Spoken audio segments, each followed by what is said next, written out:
In 3 minuti il TG del quotidiano La Nazione Siciliana. Lombardo non esclude di candidarsi alle europee. Il leader del Movimento per l'Autonomia, Raffaele Lombardo, per la prima volta non ha escluso di potersi candidare alle elezioni europee.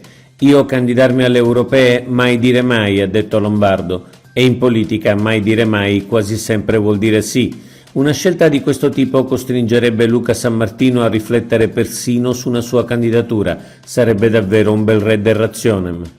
La sinistra contro il ponte, Schifani reagisce. I due esponenti dell'estrema sinistra, Fratoianni e Bonelli, ieri a Messina hanno rivendicato l'esposto presentato alla Procura di Roma.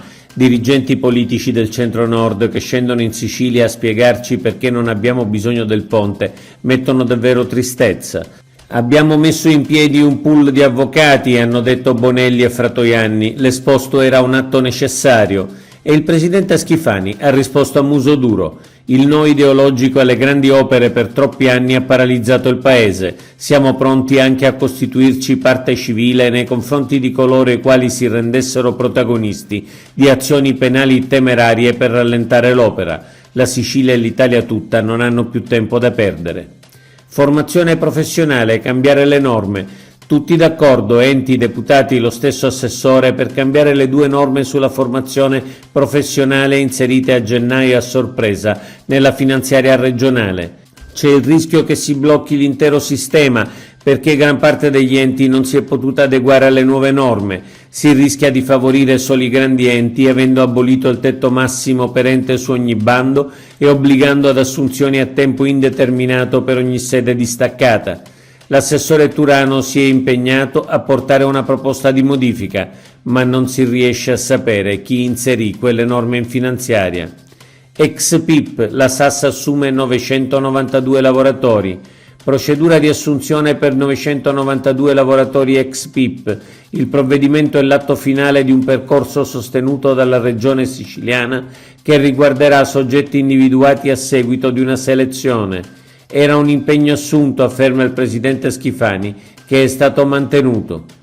Polo pediatrico Palermo, ok del Consiglio dei Lavori Pubblici. Il Consiglio Nazionale dei Lavori Pubblici ha dato il via libera al progetto per un nuovo polo pediatrico a Palermo. L'opera era ferma dal 2017 dopo il fallimento dell'impresa. Soddisfazione del presidente Schifani, recuperato il finanziamento di 120 milioni di euro. Entro l'estate la gara d'appalto.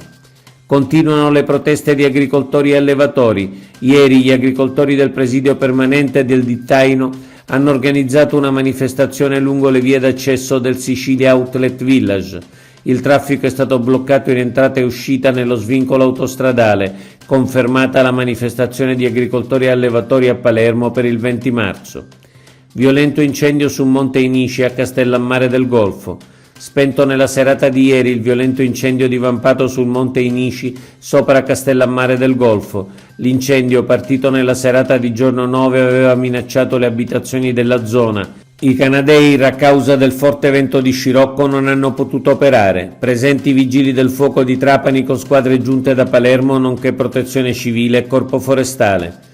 Oggi è tutto. Per l'informazione del quotidiano La Nazione Siciliana. Trovate gli articoli completi su www.lanazionesiciliana.eu.